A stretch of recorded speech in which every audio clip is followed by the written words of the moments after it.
Napool sa video ang pang-hold up sa mag-ina sa Taguig. Ang anak tinutukan ng patalim sa leeg habang napatakbo naman ang kanyang ina.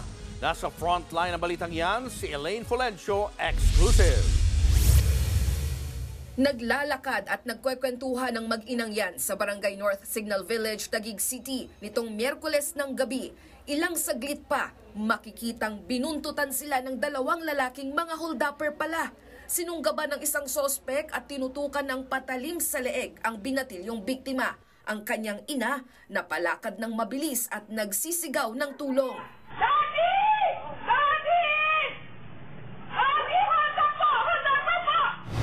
Iniabot naman ng binatilyo ang isang pouch sa mga hold-upper at kumaripas ng mga ito tangay ang dalawang cellphone. Bumunot pang isang sospek ng baril at itinutok sa mag-ina habang tumatakbo palayo.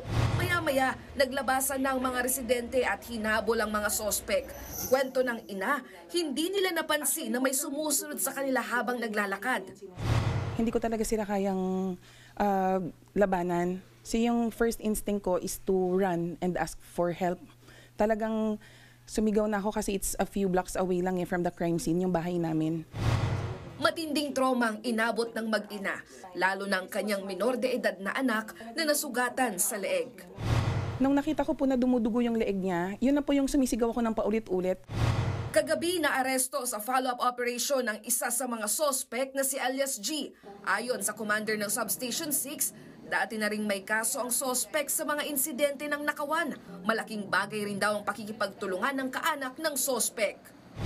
Yung family niya is na natakot na rin sa safety ng mga sospek natin. Kaya tumulong sila sa amin sa paghahanap doon sa sospek natin. Nakatulong rin ang mga CCTV sa lugar. Ayon sa barangay, mas paiigtingin nila ang pagroronda lalo na sa gabi. Nakadetain na sa Taguig Custodial Facility ang naarestong sospek na mahaharap sa reklamong robbery. Patuloy namang pinaghahanap ang isa pang kasabwat ng sospek. Nagbabalita mula sa frontline, Elaine Fulencio, News 5. Mga kapatid, Julius Babaw po. Iba na ang may alam at may pakialam sa panahon ngayon. Para sa frontline ng mga balita, mag-follow at mag-subscribe sa social media pages ng News 5.